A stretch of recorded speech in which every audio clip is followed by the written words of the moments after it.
सभी लोगों के लिए फिर मैं हार्दिक स्वागत करता हूं।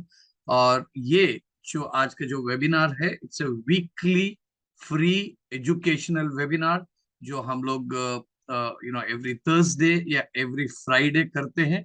और इसमें आप शामिल हैं, इसके लिए आपका हार्दिक स्वागत है। आज का इवनिंग यूजफुल, इंफॉर्मेटिव और आपके लाइफ में बदलाव लेके डेफिनेटली आएगा। तो इसके लिए अगले 40-45 मिनट्स तक हमारे साथ बने रहिएगा।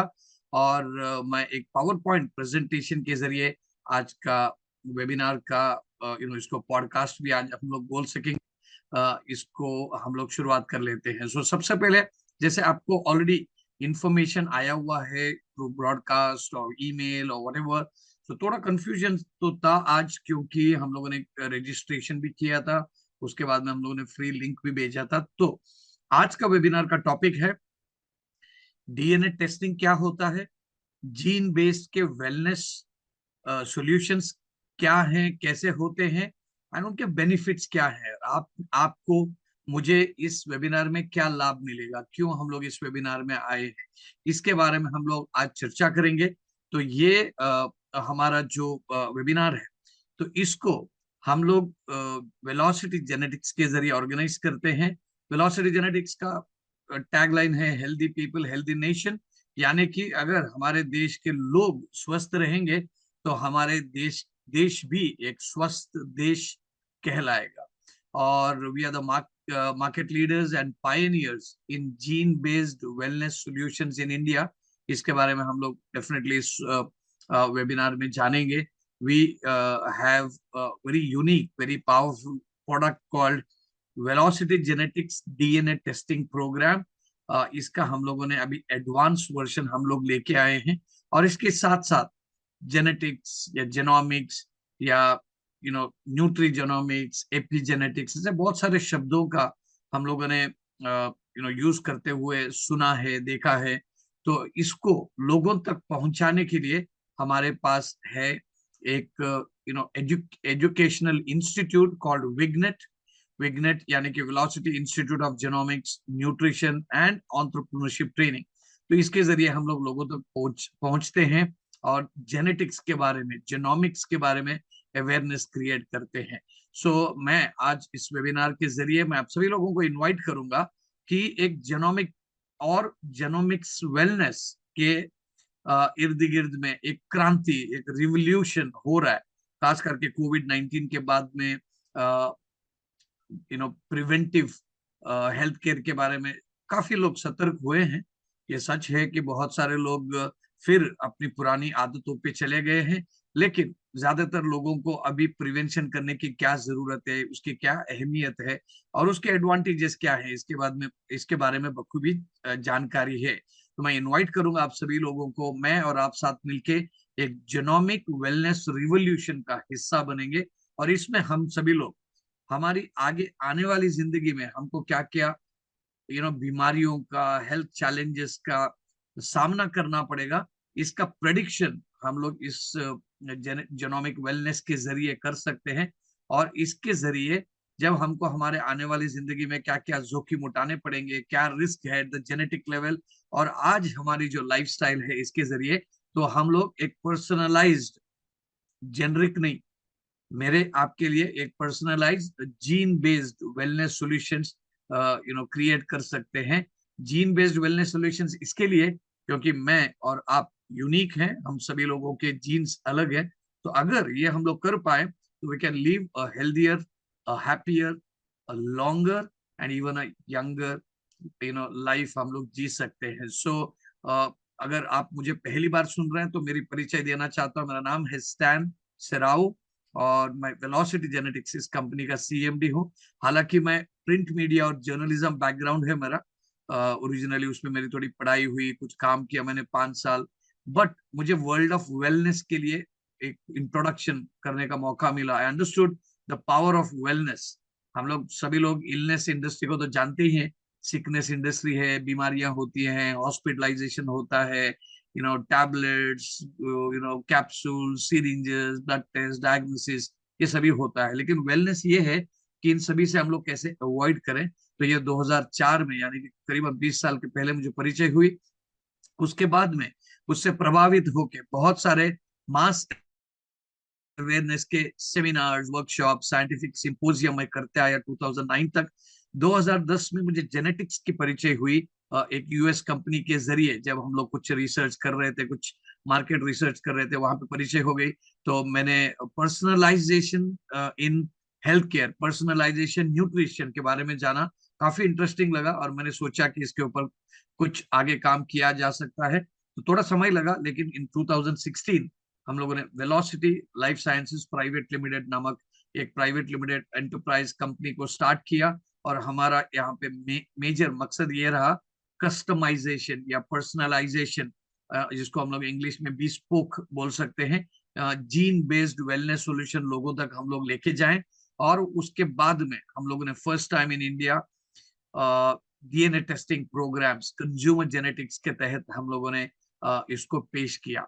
तो आज आप सभी लोगों को जैसे पता है कि हम लोग डिस्कस करने वाले हैं about genetic testing, genetic testing का प्रोसीजर क्या होता है, कैसे होता है, क्यों करना चाहिए।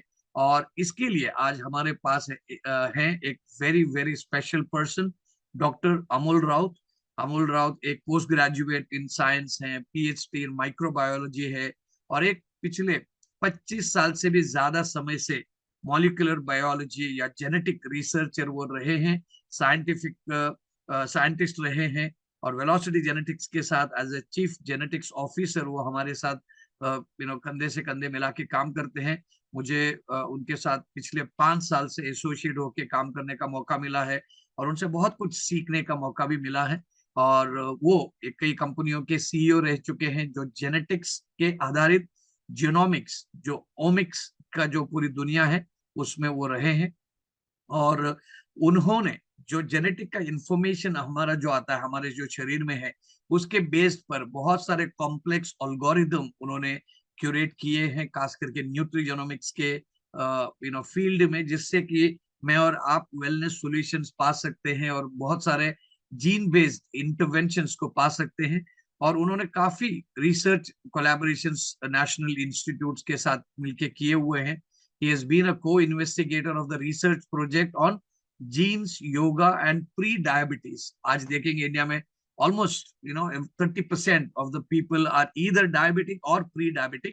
और ये महामारी जो है एक तरीके की साइलेंट महामारी है, उसके ऊपर जो आयुष डिपार्टमेंट ने, गवर्नमेंट ऑफ इंडिया का जो डिपार्टमेंट है हेल्थ मिनिस्ट्री का, तो उनका जो एक रिसर्च प्रोजेक्ट था, उन्होंने उसमें डॉक्टर अमोल राउत ने बहुत बड़ी भूमिका निभाई है। और बहुत क्रेडिबल संस्थाओं के साथ, जैसे कि एम्स दिल्ली है, एनसीसीएस पुणे है, प्राज इंडस्ट्रीज है, जीन सपोर्ट पुणे एक जेनोमिक्स कंपनी रही है, एंड इनके साथ उन्होंने काम किया है। और करीबन 13 रिसर्च पेपर्स, आर्टिकल्स उन्होंने पब्लिश किए हैं मेडिकल जर्नल्स में। एंड 26 से भी ज्यादा जीन सीक्वेंस को national centre for biotechnology information को उन्होंने दिया हुआ है। तो आज मैं आप सभी लोगों के साथ इनवाइट करना चाहता हूं आज के हमारे गेस्ट डॉक्टर अमोल राउत को। So doctor Amol Raut, good evening to you and warm welcome. एक हमारा वीकली ये वेबिनार है। सो इस वेबिनार में आपने अपना समय कीमती दिया, तो सबसे पहले आपको बहुत बहुत धन्यवाद। what are your initial remarks? सबसे पहले सभी को गुड इवनिंग, नमस्कार और नए साल की हार्दिक शुभकामनाएं सबको। और स्टैन, आपको भी धन्यवाद, आपने इतना अच्छा और खूबसूरत इंट्रोडक्शन किया मेरा, तो उसके लिए सबसे पहले धन्यवाद। मुझे बहुत खुशी है इस प्रोग्राम में आकर, हमेशा हुई है आपके साथ इतने साल काम करने के बाद डेफिनेटली हुई। और आपका जो काम है इस फील्ड में जेनेटिक्स में, जिस तरह आपने लोगों तक जेनेटिक्स इजीएस्ट फॉर्म में, इजीएस्ट वे में लोगों को समझे ऐसे पहुंचाया है, नॉन इतने मुश्किल सब्जेक्ट को इजी फॉर्म में लोगों तक पहुंचाया, उसका इम्पोर्टेंस बताई, इसके लिए हमेशा हम हमें आपका एंड ये लगा है, we are felt very proud about that. Thank you. क्योंकि तो थैंक यू मुझे सर। बहुत खुशी इस प्रोग्राम में आकर हुई है, और डेफिनेटली मैं आगे इस प्रोग्राम के बारे में I am look forward to it. Surely surely, thank you so much sir. मुझे ऐसा लगता है कि हम लोगों ने अभी अभी शुरुआत किया हुआ है, though we are associated with each other for 5 years, लेकिन बहुत कुछ आगे हमको काम करना है, बिकॉज इंडिया में जेनेटिक्स का फील्ड जो है वो बस अभी लोग बस थोड़ा इधर उधर कुछ सुन रहे हैं, अभी कुछ अवेयरनेस क्रिएट हो रहा है। तो लेकिन आज का इसको वेबिनार कहें पॉडकास्ट कहें, लेकिन आज का ये जो भी कार्यक्रम है इसको स्टार्ट करने के पहले मेरा एक सिंपल सा सवाल है आपसे। आपका जब इंट्रोडक्शन देते हैं तो बहुत सारे भारी शब्द आते हैं, रिसर्चर, को इन्वेस्टिगेटर, तो हमारे जो हमको जो सुन रहे हैं वो तो थोड़ा सा डर जाएंगे कि इतना साइंटिफिक टेक्निकल है, तो लोगों को थोड़ा सा सिंपल होना चाहिए। तो मैं आपको ये पूछना चाहता हूँ कि क्या आपका inclination towards research, life sciences, molecular biology था, या सिंपली एक पैशन था कि आपने जाने अनजान में इस फील्ड को चुना और आप आगे बढ़ गए? Okay. That's a very nice and interesting point, Stan. First of all, इसको पॉडकास्ट कहे या डिस्कशन कहे, वेबिनार कहे, मेरे ख्याल से इसको हम चर्चा कहेंगे, एक कैजुअल डिस्कशन कहेंगे, जिसमें हम दो डेफिनेटली बात करेंगे, लेकिन मैं चाहूंगा कि बाकी लोगों के साथ भी, जो हमारे प्रेक्षक है, जो हमारे मेंबर्स हैं, उनके साथ भी इंटरेक्ट करें। अब रहा सवाल मेरा इस फील्ड में आने का, तो मैं कहूँगा कि मैं जेनेटिक्स फील्ड में पिछले 25 सालों से रिसर्च में हूँ या इस विषय में काम कर रहा हूँ। फिर मैं इस विषय में 3 एरियाज में मैंने काम किया। एक तो रिसर्च है, दूसरा टेस्टिंग सर्विसेज है, और तीसरा टीचिंग भी है, एकेडमिक्स भी है, यानी बच्चों को न्यूट्रिजेनोमिक्स के या जीनोमिक्स के बारे में पढ़ाना। मैं ये मानता हूँ स्टैन के इस सब्जेक्ट में आना एक कोइंसिडेंस भी था, और एक आने के बाद इसको आगे डेवलप करना एक पैशन भी था। तो मेरे ख्याल से कहीं तो ये मेरे जीन्स में लिखा था कि मैंने इस सब्जेक्ट में आना है। फाइन।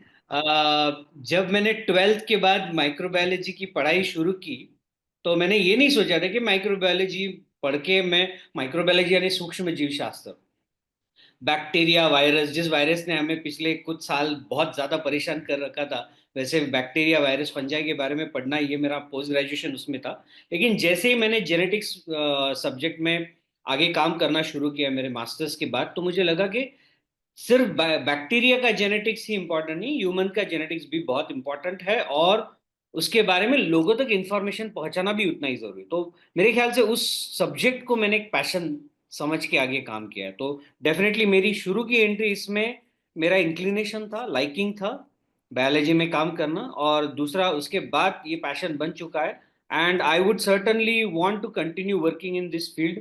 जितने लोगों तक जेनेटिक्स की इंफॉर्मेशन पहुंचाई जा सकती है, मैं खुश रहूंगा कि मैं ये काम करता हूँ और लोगों तक इसको इन्फॉर्मेशन को पहुंचाता श्योरली श्योरली, मैं इसके लिए पूछ रहा हूँ क्योंकि ये सवाल आज के टॉपिक से शायद वो ज्यादा कनेक्टेड नहीं है, क्योंकि अभी हम लोगों ने एक वीडियो देखा हमारे ऑनरेबल प्राइम मिनिस्टर का, जो इंडियन जीनोम प्रोजेक्ट को वो कॉन्ग्रेचुलेट करते हुए उन्होंने जो अभी एड्रेस किया था just on 9 of 2025।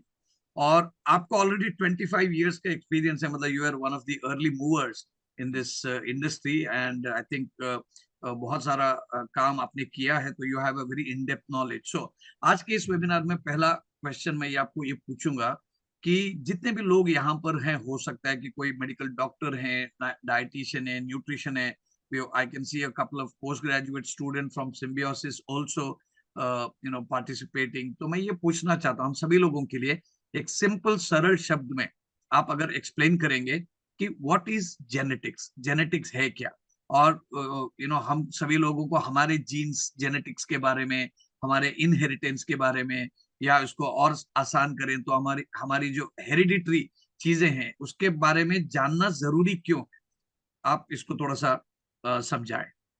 Certainly stand. I think सबसे पहले तो मैं ये कहूँगा कि इतने साल काम करने के बाद मुझे आज भी बहुत ऐसा लगता है कि मैं इस विषय का एक स्टूडेंट हूँ, एक विद्यार्थी हूँ, पढ़ रहा हूँ और पढ़ता रहूँगा, और जो भी नॉलेज मुझे मिला है मैं लोगों के साथ बांटता रहूँगा। जेनेटिक्स या जीनोमिक्स ये सब्जेक्ट हालांकि अभी चर्चा में आ रहा है, लोग उसके बारे में पढ़ रहे हैं, जान रहे हैं, सोच रहे हैं, बातें कर रहे हैं।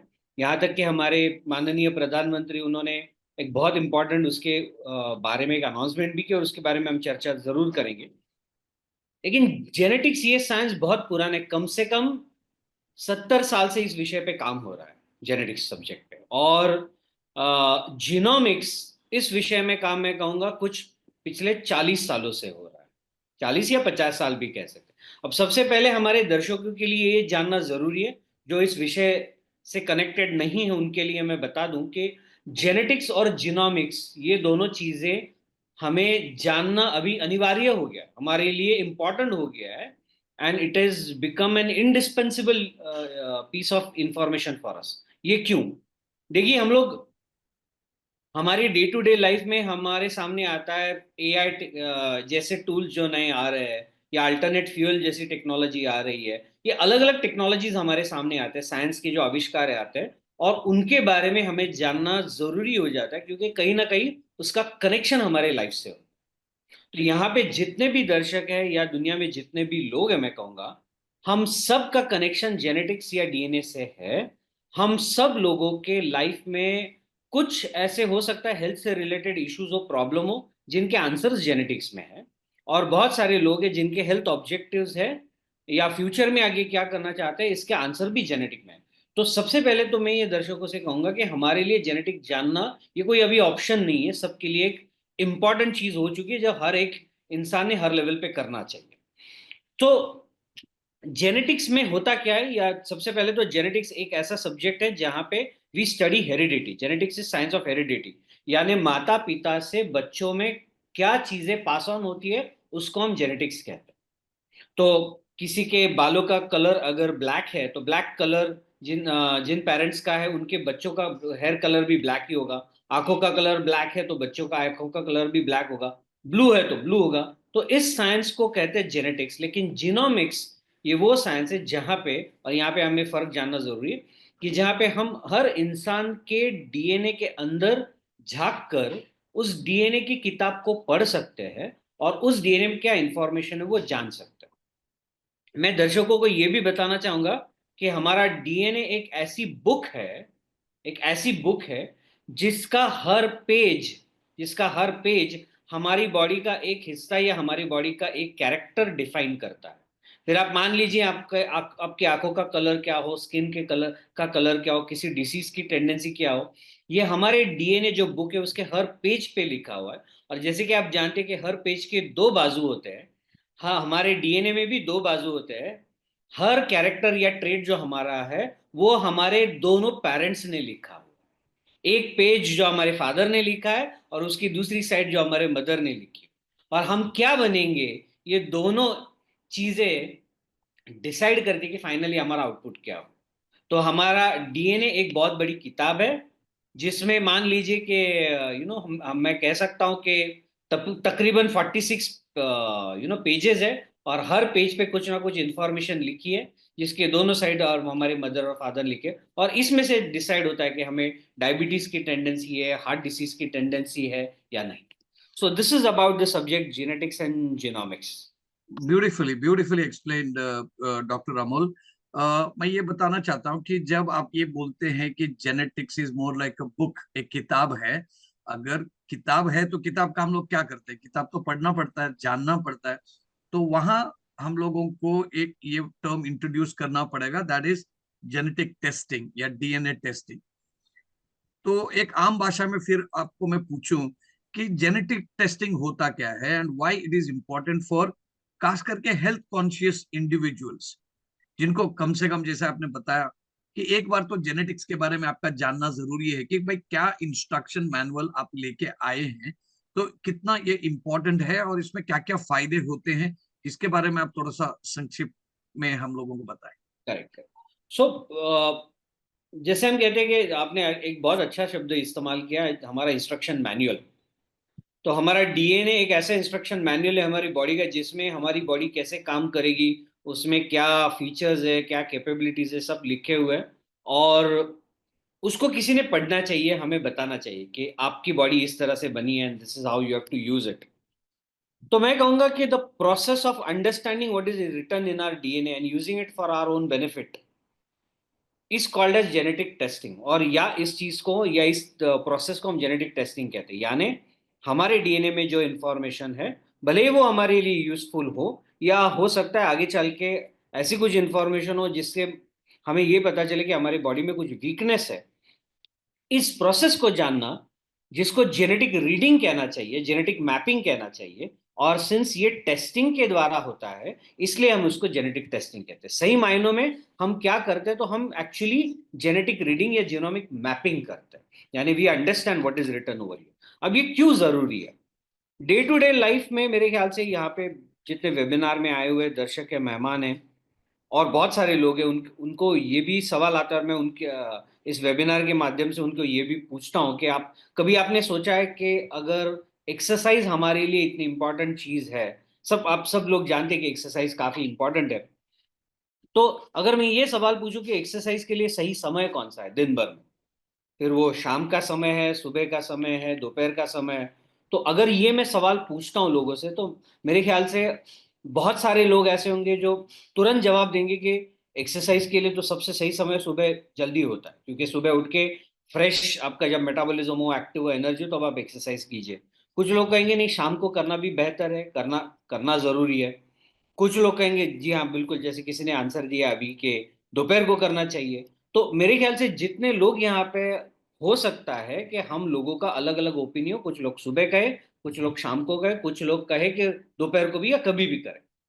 तो अगर आप या कोई भी इंसान जिसको एक्सरसाइज का बेनिफिट चाहिए, मान लीजिए किसी को वजन कम करना हो, किसी को कोलेस्ट्रॉल कम करना हो, डायबिटीज कम करना हो, तो एक्सरसाइज बहुत जरूरी है। और ये सवाल अगर हम डाइटिशियन या एक्सरसाइज एक्सपर्ट के पास लेके जाते हैं, तो जो आंसर आपको मिलेगा एक्सरसाइज के सही समय का, वो एक्सपर्ट आपको आंसर देगा कि नहीं आपके लिए सुबह आप कीजिए, शाम को नहीं, तो एक्सपर्ट वो आंसर देगा जो उसे लगता है सही है। जबकि मैं आपको यहाँ पे एक इंफॉर्मेशन बताना चाहूंगा, हमारी बॉडी में एक्सरसाइज के लिए हम कौन सा समय समय सही है, कौन सा समय सबसे ज्यादा बेहतर है हमारे लिए, ये ऑलरेडी डिसाइड हो चुका है, और वो इंफॉर्मेशन आपके इंस्ट्रक्शन मैनुअल में लेकर आप पैदा हुए। यानी हम आप यहाँ पे जितने भी लोग हैं उन सब लोगों के लिए, कुछ लोगों के लिए सही एक्सरसाइज का टाइम सुबह हो सकता है, कुछ लोगों के लिए एक्सरसाइज का सही टाइम शाम को हो सकता है। क्या, मेरा सवाल है कि आप सब लोग जानते हैं कि आपके लिए कौन सा टाइम सही है?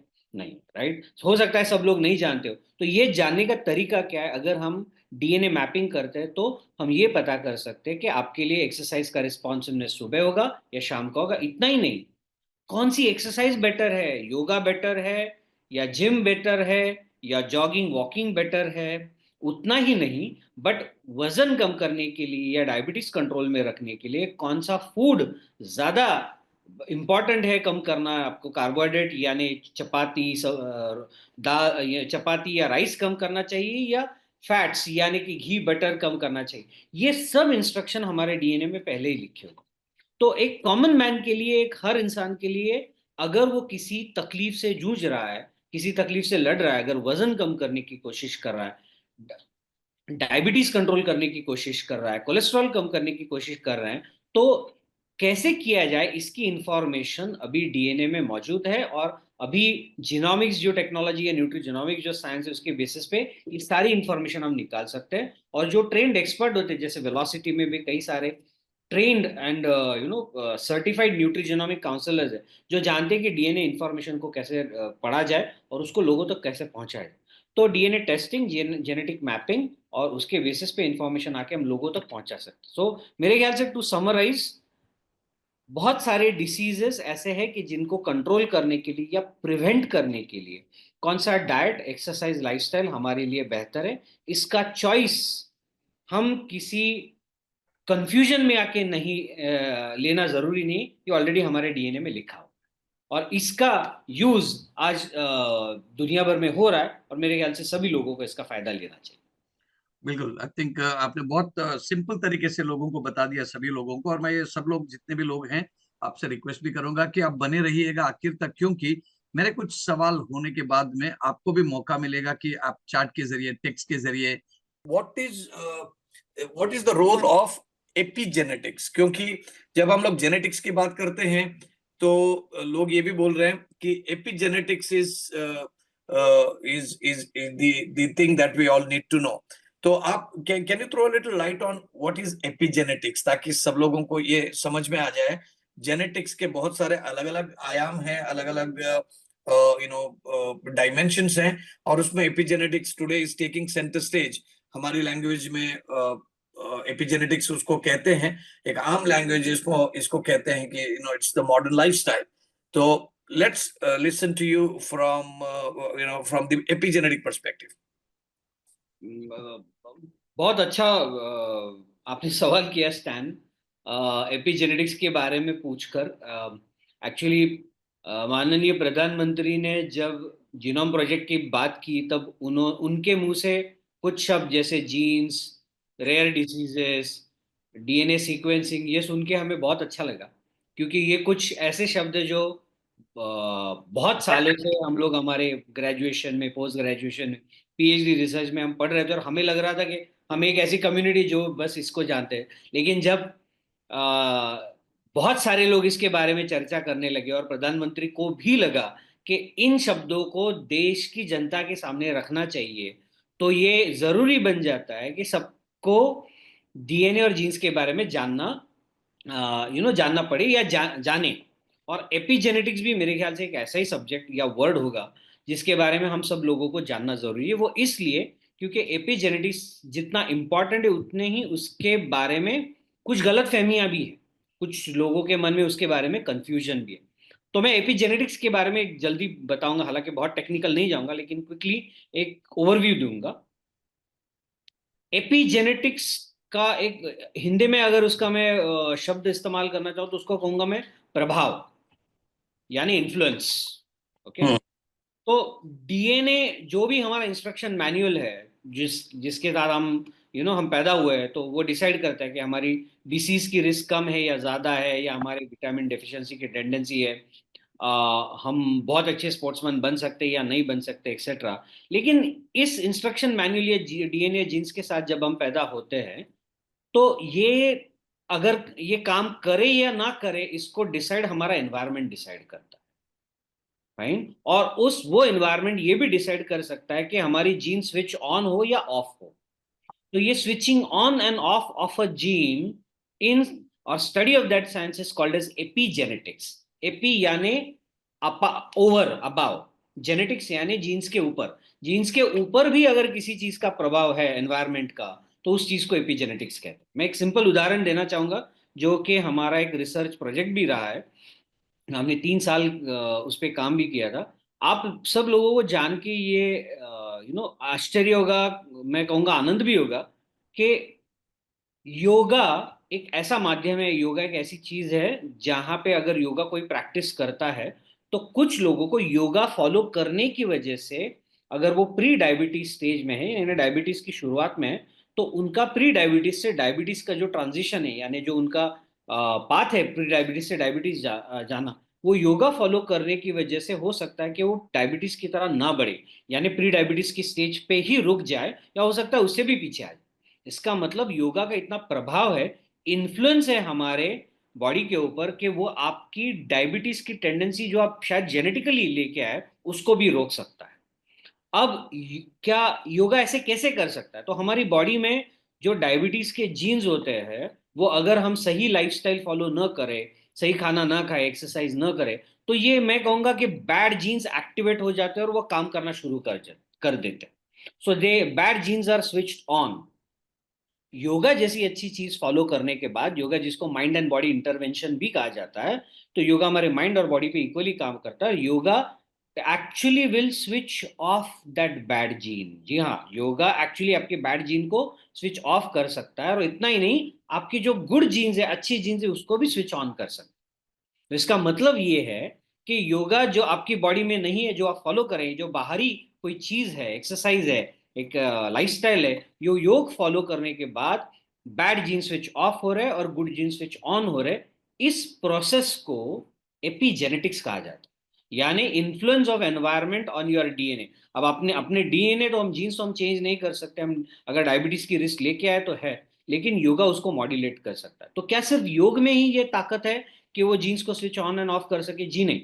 हमारे खाने में, हमारे न्यूट्रिशन में, हमारे एनवायरनमेंट में, जो चीजें आप सुनते हैं, जो चीजें आप एक्सपीरियंस करते हैं, आपका स्ट्रेस, फिजिकल, मेंटल, ये सारी चीजें यानी जो बॉडी के बाहर है, जिसको हम एनवायरनमेंट कहते हैं, ये एनवायरनमेंट में इतनी ताकत होती है कि कुछ अच्छे जीन्स को स्विच ऑन कर सके और कुछ बुरे जीन्स को स्विच ऑफ कर सके। इस साइंस को कहते हैं एपिजेनेटिक्स। और लास्ट टू कंक्लूड, अगर ये एपिजेनेटिक फैक्टर्स अगर हमें मालूम नहीं हो, या हमें हमारी बॉडी में कौन से अच्छे या बुरे जीन्स है ये हमें नहीं मालूम तो हो सकता है कि हम अपनी अनजाने में हम अपने आप को ऐसी सिचुएशन में डाल दे जहां पे कुछ बुरी चीजें हमारे बैड जीन्स को ऑन कर दे। फाइन। सो ऑब्वियसली ये इंपॉर्टेंट होता है हमारे लिए जानना कि हमारा जेनेटिक कॉन्स्टिट्यूशन क्या है, हमारी वीकनेसेस क्या है, हमारे स्ट्रेंथ क्या है, और ऐसे कौन से एनवायरमेंटल फैक्टर्स है जिसको फॉलो करने से हमारी बॉडी और हेल्दी हो सके। तो एपिजेनेटिक्स ये एक ऐसा साइंस है, और ये आगे बढ़ रहा है। और न्यूट्रीजिनोमिक साइंस में इसका एक मैं कहूँगा एक अंश इसका यूज होता है, डेफिनेटली इसका इस्तेमाल होता है ताकि लोगों को बताया जा सके कि कौन सा फूड अवॉइड करना चाहिए, कौन सा फूड खाना चाहिए, या कौन सी परिस्थितियों में आपने जाना या नहीं जाना चाहिए जिसकी आपकी हेल्थ अच्छी हो। मेरे ख्याल से ये था मेरे हिसाब से एपिजेनेटिक्स। ब्यूटीफुल, आपने बहुत अच्छी तरीके से कहा। क्योंकि जेनेटिक्स यानी कि जीन्स जो हम लोग जो लेके आए हैं वो हमारे कंट्रोल में नहीं है, क्योंकि हमको नहीं पूछा था कि भाई ये जीन्स आपको चाहिए या नहीं। लेकिन एपिजेनेटिक्स हमारे हाथ में है टू अ ग्रेट एक्सटेंट। हम लोग उसको कंट्रोल कर सकते हैं। हमारा खाना पीना, हमारा एक्सरसाइज या फिजिकल एक्टिविटीज का रेजिमेंट, या हमारे स्ट्रेस लेवल्स और मेडिकेशन, स्लीप पैटर्न्स, या जो भी हमारी लाइफस्टाइल के दायरे में जो आता है वो कर सकते हैं। तो आपने जैसे कहा कि जीन्स को ऑन भी कर सकते हैं, ऑफ भी कर सकते हैं। इसमें मेरा सवाल ये है कि जैसे कोविड 19 आ गया, तो कोविड 19 में हम लोगों ने भारी शब्दों को जान लिया, जैसे कि आपको 14 डेज का क्वारंटाइन करना पड़ता है। बाकी मतलब म्यूटेशन, ऐसे शब्द, मतलब अलग अलग शब्द लोग यूज करने लगे। लेकिन कोविड जैसे खत्म हो गया तो बहुत सारे लोग ऐसे फिर अपनी पुरानी पुरानी आदतों में चले गए हैं। आपके ऑब्जर्वेशन से मैं ये चाहता हूं कि आपने क्या ऑब्जर्व किया है कि क्या कोविड 19 के बाद में लोगों के माइंडसेट में कुछ बदलाव आया है, विच इज लाइक परमानेंट, वो रह गया है, कि आप people have gone back to their old habits? ठीक है। या मैं बिल्कुल सहमत हूँ आपकी बातों से कि कोविड के जाने के बाद काफी लोग अपने पुरानी आदतों पे वापस आ गए, फिर वो हाथ कम धोना हो या फिर गार्गल ना करना हो या कम करना हो एक्सेट्रा, जिसकी वजह से जो कोविड में जो फ्लिप साइड ऑफ अच्छी साइड ऑफ कोविड थी कि रेस्पिर बाकी डाइजेस्टिव इन्फेक्शंस कम हो गए तो वापस बढ़ने शुरू हो गए क्योंकि बाहर का खाना वापस हम खाने लगे। खैर, तो ये हाँ, हम वापस पोस्ट कोविड एरा में, तो कोविड में ऐसा क्या हुआ, या कोविड का जेनेटिक्स ह्यूमन जेनेटिक्स से कुछ संबंध है, या इसे हम कैसे जोड़ सकते हैं? देखिए, कोविड एक ऐसा मान लीजिए कि कोविड को मैं कहूंगा कि एक आंधी थी या एक तूफान था। राइट। संजीव जी कह रहे हैं कि उनको बहुत कम आवाज आ रही है। नहीं, आवाज क्लियर है। I think they have to look at their in handset. Sanjeev ji अपना हैंडसेट को देख लीजिएगा, you are loud and clear. Fine. So covid को मैं कहूंगा कि कोविड एक एक्चुअली एक आंधी थी, तूफान था, जिसमें हर एक इंसान पे कोविड का प्रभाव पड़ा। ओके। फिर वो कैसे, मैं उनके बारे में बात कर रहा हूँ जिनको कोविड का इन्फेक्शन हुआ था। अब मैं उसका आंधी या तूफान क्यों कह रहा हूँ, क्योंकि साइंटिफिकली भी मेडिकली भी कोविड का एक बहुत इंपॉर्टेंट सिम्टम था जिसको हम साइटोकाइन स्टॉर्म कहते थे। तो ये मैं आंधी तूफान ऐसे ही अपने पोइटिकली नहीं कह रहा हूँ, मैं एक्चुअली साइटोकाइन स्टॉर्म यानी एक मेडिकल टर्म यूज किया था। साइटोकाइन स्टॉर्म मतलब क्या था? जब भी हमारे बॉडी में कोई भी इंफेक्शन होता है या माइक्रो ऑर्गेनिज्म की एंट्री होती है, तो हमारी इम्यून सिस्टम यानी हमारी जो रोग प्रतिकार शक्ति है उसे ये पसंद नहीं है। फिर वो बैक्टीरिया, वायरस हो या कोई दूसरा बाहर का केमिकल भी हो, तो उन्हें उसे ये पसंद नहीं, इसलिए हमारी बॉडी उसको रिएक्ट करना शुरू कर देती है, जिसको हम इम्यून रिएक्शन कहते हैं। और ये इम्यून रिएक्शन देने के लिए हमारी बॉडी तरह तरह के केमिकल्स या तरह तरह के मॉलिक्यूल्स जनरेट करती है, प्रोड्यूस करती है। उसमें से एक इंपॉर्टेंट मॉलिक्यूल था साइटोकाइन, जो यूजफुल होता है बैक्टीरिया, वायरस या कई और माइक्रो ऑर्गेनिजम्स को न्यूट्रलाइज करने के लिए, किल करने के लिए। तो ये जो साइटोकाइन स्टॉर्म था, यानी बहुत सारे ऐसे इम्यून सिस्टम के मॉलिक्यूल जनरेट होना जो कि हालांकि उनका काम होता है इन्फेक्शन को कम करना, लेकिन कुछ हद तक ऐसा होता है कि ये मॉलिक्यूल्स इतने ज्यादा जनरेट हो सकते हैं, होते हैं, कि आपकी बॉडी पे ही उसका इफेक्ट होना शुरू हो जाता है। ठीक है। तो आपने शायद सुना होगा या अनफॉर्चुनेटली अगर आपने कभी एक्सपीरियंस किया होगा कि कोविड होने के बाद या कोविड का इन्फेक्शन होने के बाद कुछ लोगों में कुछ सेंसिटिविटी शुरू हो गई। कभी जॉइंट पेन नहीं थे पहले, लेकिन अचानक अभी शुरू हो गए। कुछ लोगों को, मैंने यहाँ तक सुना है कि ओबेसिटी की कोई तकलीफ नहीं थी, लेकिन सडनली वेट गेन होना शुरू हो गया। और मैं वैक्सीन की बात नहीं कर रहा हूँ, मैं कोविड के इन्फेक्शन की बात कर रहा हूँ। तो कोविड में हुआ यूं कि we were all exposed to a infection that was new to our body, and that was happening very rapidly. वो वायरस भी काफी चालाक था, वो अपना अपना रूप बदलता था, अपनी इंटेंसिटी बदल सकता था। तो इससे हुआ क्या कि हर इंसान को, जिनको कोविड इन्फेक्शन हुआ है, उनकी बॉडी में छोटी या बड़ी मात्रा में ये साइटोकाइन स्टॉर्म हुआ है, जिसकी वजह से बहुत सारे लोगों पे टेम्पररी या लॉन्ग लास्टिंग इफेक्ट कोविड का हुआ है। यानी जिन लोगों के कुछ मेटाबॉलिक स्ट्रेंथ्स थे, वो हो सकता है कि कम हुए, और कुछ लोग ऐसे थे कि जिनमें ऑलरेडी मेटाबॉलिक वीकनेसेस थे, वो इस कोविड इन्फेक्शन की वजह से और ज्यादा बढ़ गए। तो ये मानना बिल्कुल, या ये आपका ऑब्जर्वेशन रहा होगा, तो ये बिल्कुल गलत नहीं होगा कि कोविड के इन्फेक्शन के बाद इम्यूनिटी कम हो गई है, या कोई और डिसीज की सेंसिटिविटी बढ़ गई है, या फूड की सेंसिटिविटी बढ़ गई, etcetera etcetera. So while this is a not something that was very good, कोई ऐसी चीज है कि जो डेफिनेटली हम नहीं चाहते थे, लेकिन द गुड न्यूज इज कि ये इरिवर्सिबल नहीं है, ये रिवर्सिबल है। यानी कोविड का अगर हमारी बॉडी पे कुछ इम्पैक्ट हुआ भी है, तो जैसे पहले हमारी बॉडी ठीक थी, वैसे कोविड के इन्फेक्शन के बाद वीक हुए, तो हम उसको एक्चुअली वापस सही शेप में ला सकते हैं by taking the right nutrient. अब उस राइट न्यूट्रिएंट कैसे आइडेंटिफाई करें? Anti inflammatory foods, antioxidants, right detoxifying agent. यानी हमारी जो सिस्टम वीक थी, या इन इन्फ्लामेशन की वजह से जो और ज्यादा अफेक्ट हुए, उससे रिलेटेड अगर हम सही न्यूट्रिएंट्स ले, तो हम अपनी सिचुएशन वापस ला सकते हैं। स्टैन, स्पेशली हमने कोविड के बाद बहुत सारे ऐसे केसेस देखे कि जहाँ पे लोग कंप्लेन करना शुरू किया उन्होंने कि हमारा डायबिटीज अचानक बहुत ज्यादा एक्सट्रीम हो गया, एक्सेट्रा। जब हमने उन लोगों का जेनोमिक मैपिंग किया, तो हमें पता चला कि उनको विटामिन डी की डेफिशिएंसी थी। तो वो फुलफिल करने के बाद their immune system was better, या their insulin resistance was better, और बहुत बहुत सारे ऐसे एक्सपीरियंसेस है। तो यस, कोविड का इफेक्ट था, फॉर्चुनेटली रिवर्सिबल है, इसलिए हम उस पर वापस काम कर सकते last week I got a call from a medical doctor from Kolkata, और वो जेनेटिक्स के बारे में, हैं। सॉरी, कोविड के बारे में सॉरी, अपना जेनेटिक्स के बारे में जानना चाहते थे। और उन्होंने मेरे से बात करने के टाइम पे ये कहा कि हमारे एरिया में लोग जो है इकोनॉमिकली से थोड़ा सा पुअर हैं, they may not be able to, because genetics compare to a pathological test is a little expensive. So उन्होंने ये कहा कि हमारे यहाँ पे ऐसे लोग हैं जो एक बार मेडिकल कंसल्टेंसी करते हैं, डॉक्टर के पास कंसल्टेंसी फीस देते हैं, जो भी 200 300 500 रुपया, और उसके बाद में जो प्रिस्क्रिप्शन मेडिसिन उनको दिया हुआ है, वो मेडिसिन को सालों तक जब भी उनको तकलीफ होती है, विदाउट अनदर फर्दर कंसल्टेशन वो उसको लेते हैं। एंड कई साल बीत जाते हैं, 4 साल 5 साल 6 साल, और वैसे डॉक्टर के पास मतलब या तो वो पूछते हैं उनके रिश्तेदारों को, या मतलब या उनको खुद वो मिल जाते हैं। तो ऐसा पता चल जाता है कि या तो उनको किडनी प्रॉब्लम हुआ है, या कुछ ऑर्गन फेलियर्स हुए हैं। सो मैं क्या कहना चाहता हूँ कि देर इज अ टेंडेंसी कि लोग, जैसे कोविड में सब लोगों ने अपना अपना सेल्फ मेडिकेशन किया था, ये ले लो वो ले लो, मतलब there are a lot of unscientific prescriptions that were given. आज भी there is a lot of chaos, बहुत सारा नॉइज है, खास करके सोशल मीडिया में, without any scientific validation, without any adequate qualification. बहुत सारे लोग कुछ भी रेकमेंड करते हैं, that can even include supplements also. So how do we tackle with this, और लोगों के माइंडसेट को कि you need a proper consultation, you need a proper scientific testing और डायग्नोसिस, लोगों को कैसे हम लोग इन्फ्लुएंस करें? आपका अनुभव क्या कहता नहीं, ये बहुत सही ऑब्जर्वेशन है। बल्कि मैं कहूँगा बहुत सही नहीं, ये ऑब्जर्वेशन इम्पॉर्टेंट है। सही तो अनफॉर्चुनेटली सिचुएशन ये नहीं है।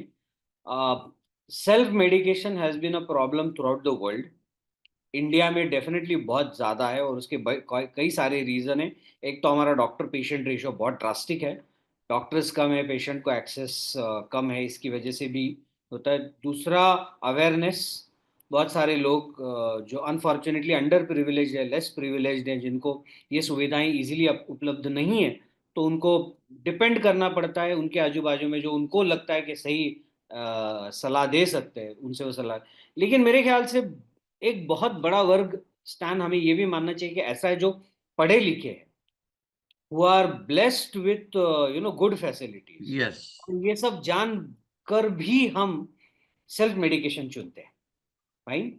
अब सेल्फ मेडिकेशन जब तक हमारे घर के दादी माँ के नुस्खे तब तक तो ठीक है, वहां तक तो ठीक है कि चलो हम्म। हल्दी थोड़ा ज्यादा खा लिया या अदरक खा लिया या कुछ और ऐसी चीजें कर ली, यहाँ तक तो ठीक है। लेकिन मेडिकल शॉप में जाके काउंटर से XYZ टैबलेट मांगना या मेडिकल शॉप से ही लेना है या ऑनलाइन ले लेना, ये और मेडिकल शॉप वाले अभी आराम से दे भी देते।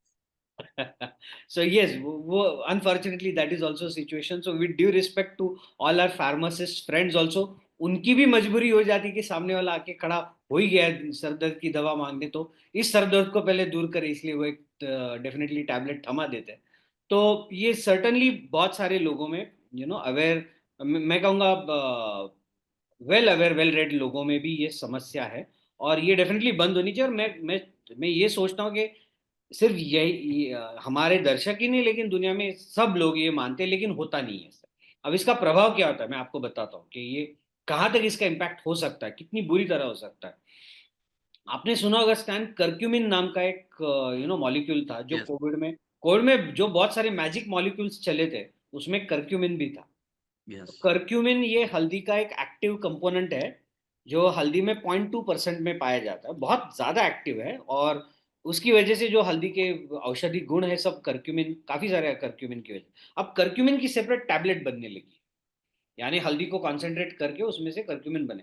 अब हल्दी अगर इतनी अच्छी तो कर्क्यूमिन तो जाहिर है बहुत ज्यादा, 200 2000 गुना उससे ज्यादा अच्छा होगा। तो लोगों ने लेफ्ट राइट कर्क्यूमिन खाना शुरू कर दिया अपना इम्यूनिटी बढ़ाने के लिए, हेल्थ बढ़ाने के लिए, एक्सेट्रा एक्सेट्रा। लेकिन बहुत लोग ये नहीं जानते कि जेनेटिकली ऑलमोस्ट 25 से 30% इंडियंस जेनेटिकली प्रोग्राम्ड है कर्क्यूमिन डाइजेस्ट न करने के, यानी हम्म। जब वो कर्क्यूमिन खाते हैं उनका लिवर ये डाइजेस्ट ही नहीं कर पाता। और अगर डाइजेस्ट नहीं कर पाता तो कर्क्यूमिन ऐसे ही बॉडी में फ्लोट होता रहेगा और हो सकता है उसकी टॉक्सिसिटी बढ़ जाए। यानी जो लिवर कर्क्यूमिन को डिस्ट्रीब्यूट करके इम्यून सिस्टम बढ़ाना जिसका काम था, वो लिवर ही अफेक्ट होना शुरू हो जाता है। अब ये कैसे पता चलेगा कि 6 महीने 1 साल के बाद जब लिवर के कुछ सिम्टम शुरू होंगे तब। मैंने एक कर्क्यूमिन के बारे में बताया। ऐसे बहुत सारे प्रोडक्ट्स हैं जिनको हम सोचते हैं कि जिनका लॉन्ग टर्म इफेक्ट नहीं होगा और हम लोग लेते हैं। तो मेरे ख्याल से सबसे इंपॉर्टेंट है कि कोई भी मेडिकेशन, जैसे मैंने कहा घर के नुस्खे एक चीज है, लेकिन सप्लीमेंट्स, मेडिसिन, ये सर्टिफाइड डॉक्टर या डाइटिशियन या हेल्थ प्रैक्टिशनर से सलाह करके ही लेने चाहिए। यहाँ तक के डॉक्टर्स भी एक स्टेप आगे अभी जा रहे हैं कि सप्लीमेंट्स देने के वक्त उनको भी लगता है कि कुछ कुछ चीजें ऐसी कि वो ज्यादा जान ले, कि ब्लड टेस्ट करके फिर विटामिन डी बताए या जेनेटिक टेस्ट करके फिर डिसाइड करें कि कौन सा विटामिन बी बेटर रहेगा। तो मेरे ख्याल से डॉक्टर्स भी एक स्टेप अभी आगे बढ़ रहे हैं। तो जो दर्शक पढ़े लिखे हैं, वेल रेड है, उन्होंने भी ये स्टेप लेना चाहिए कि एम्पेरिकली कोई भी मेडिसिन या मेडिकेशन ना ले, डॉक्टर डाइटिशियन से सलाह करें। और आप जैसे ऑर्गेनाइजेशन वेलोसिटीज जैसे, जहाँ के न्यूट्रिजोनॉमिक काउंसलर्स इतने ओपन है, इतने काइंड है कि वो there is a pre test consultation जो आप ऑफर करते हैं लोगों को कि यस। क्या होता है हेल्थ मैकेनिज्म, कौन से सप्लीमेंट लेने चाहिए आपको, लेने नहीं चाहिए, एक्सेट्रा। जेनेटिक डीएनए टेस्ट करने की जरूरत है भी यानी ये बताते हैं। तो आई थिंक ऐसे सलाह लेके लोगों को डिसाइड करना चाहिए। बिल्कुल डॉक्टर साहब, आपने आई थिंक ब्यूटीफुली आर्टिकुलेट किया इसको कि साइंटिफिक वैलिडेशन के बिना इवन आप जो so called safe health supplement भी बहुत ज्यादा ले लेंगे, and curcumin is the best example. और ऐसे बहुत सारे ऐसे लोग मल्टीविटामिन सप्लीमेंट्स वगैरह टूस देते हैं ये सोच के कि भाई ये बहुत सेफ है। लेकिन कुछ भी चीजें अगर एक्सेस में हम लोग लेते हैं तो डेफिनेटली वो डैमेज डेफिनेटली करेगा। तो इसके लिए that is where genetic testing करना, क्या न्यूट्रिशनल डेफिशिएंसी जेनेटिक लेवल पे है, क्या हमारे लाइफस्टाइल में हमारा खाना पीने के तहत हमारी क्या वीकनेसेस हैं, उसको जानना is required.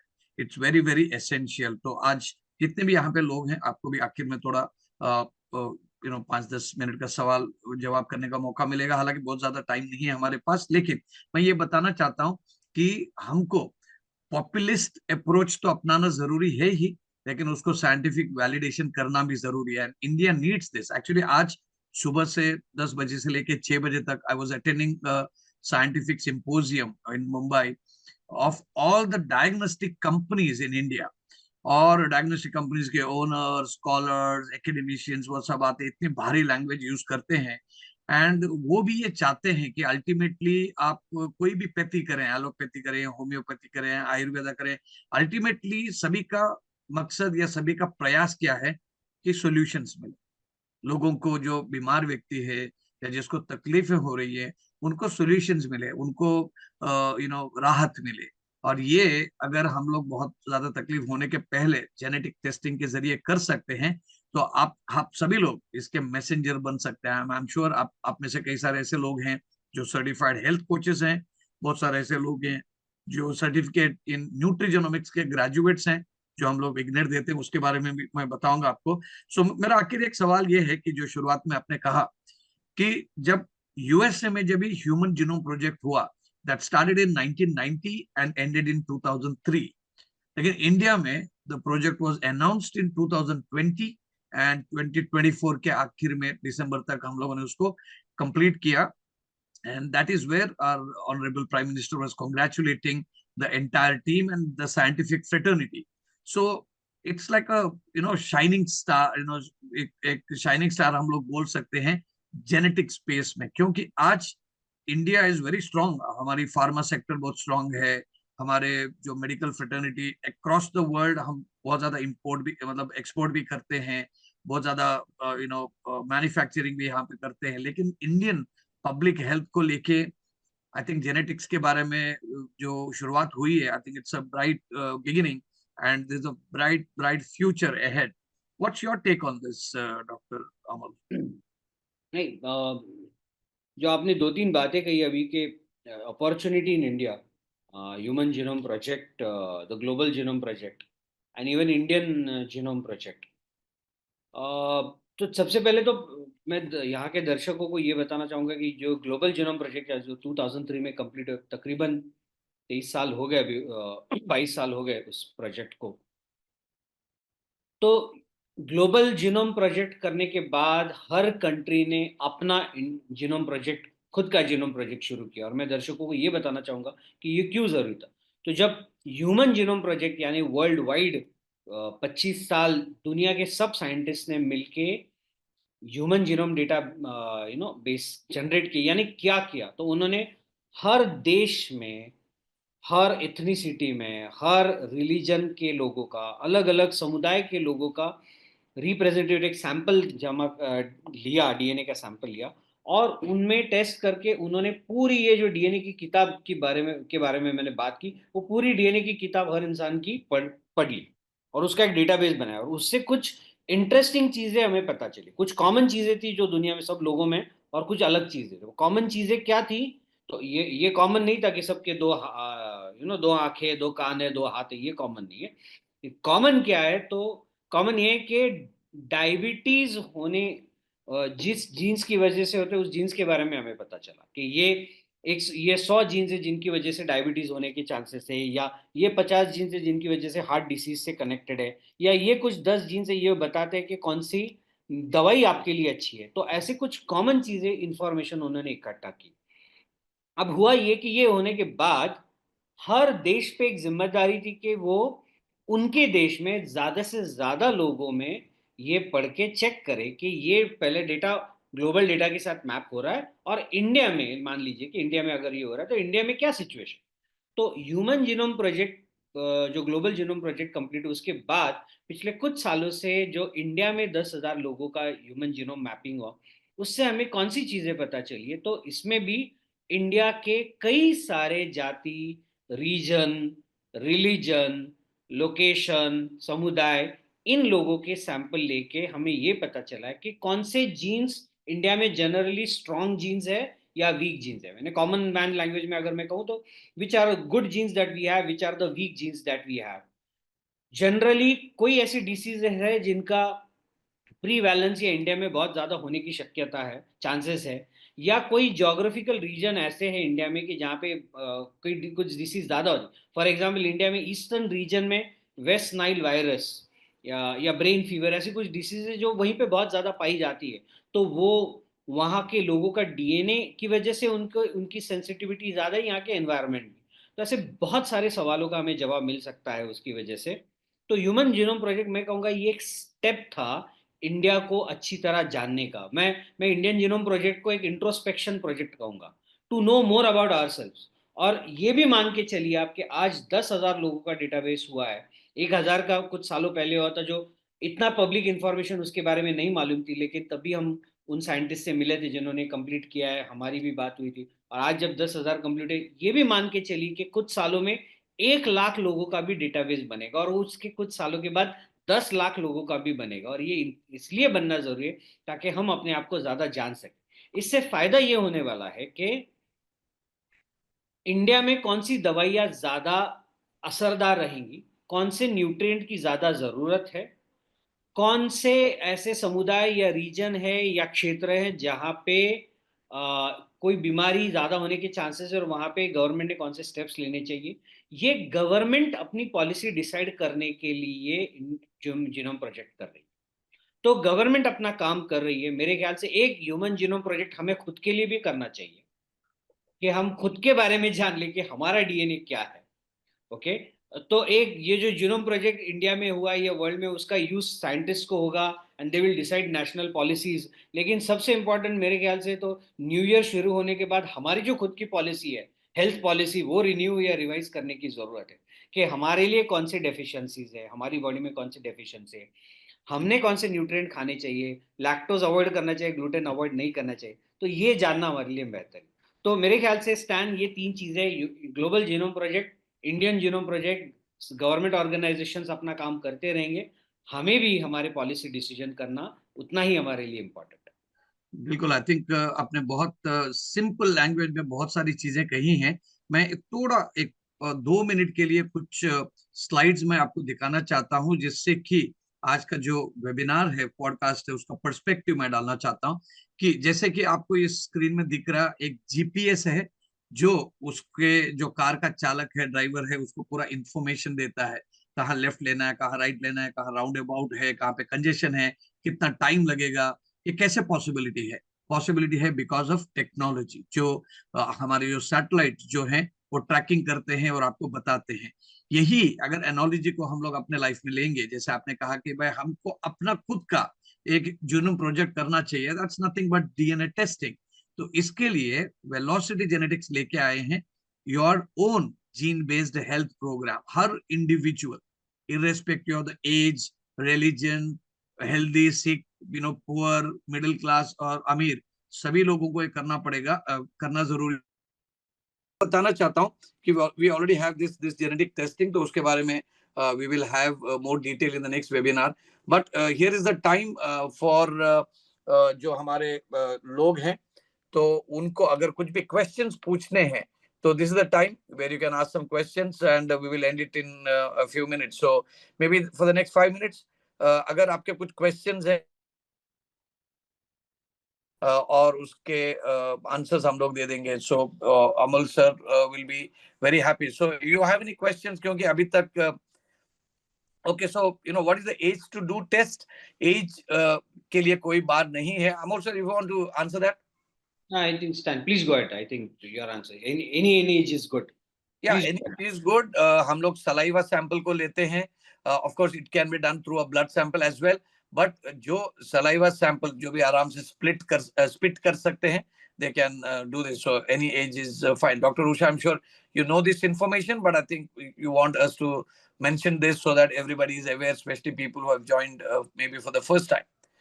So any other questions you have?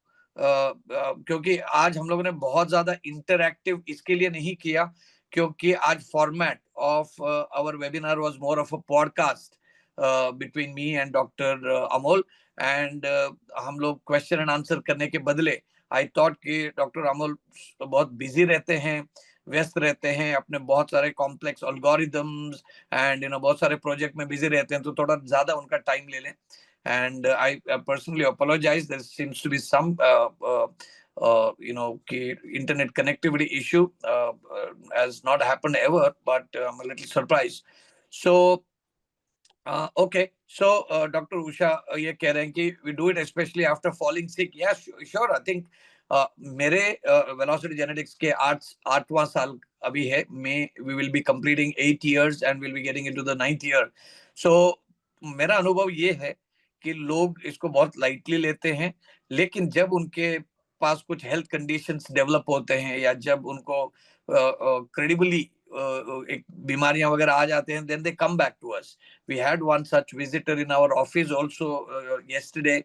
तो उन्होंने रिपोर्ट किया है 3 साल पहले, एंड देन उन्होंने बहुत ज्यादा इसमें यू नो ये ध्यान नहीं दिया हुआ था, लेकिन जैसे उनका कुछ हेल्थ कंडीशन रहा which was a little out of, was concerning, so he came and then did a re-counseling with that report, and then he wants to now follow everything, all wellness solutions very, very meticulously. So thank you, Dr. Usha, and thank you, Dr. Amol, for your wonderful uh, podcast and gene ke upar charcha. Mr. Ratan Darwala, you can get back to the person who has invited you here. We have this pricing which is around 33,000 rupees plus GST of 18%, so 39,000 is the MRP. But the person who has invited you, so I couldn't actually show my screen क्योंकि once again I need to apologize for the internet technical challenges, but they will explain to you as to what's the entire program for inclusions are. It's a 1-year program जहां पर DNA testing होता है, report आता है, genetic counselling होता है, gene based action plans को हम लोग देते हैं, उसके बाद में उसका फॉलोअप होता है, 1 ईयर तक वेलनेस हेल्प डेस्क का असिस्टेंस रहता है, और इलेक्ट्रॉनिक जीन बैंकिंग की भी फैसिलिटी है. It's a complete programme of 1 year. अगर इसको फॉलो करें तो it will be a fantastic turnaround in terms of our gene based health. So Dr. Amol, once again thank you so much.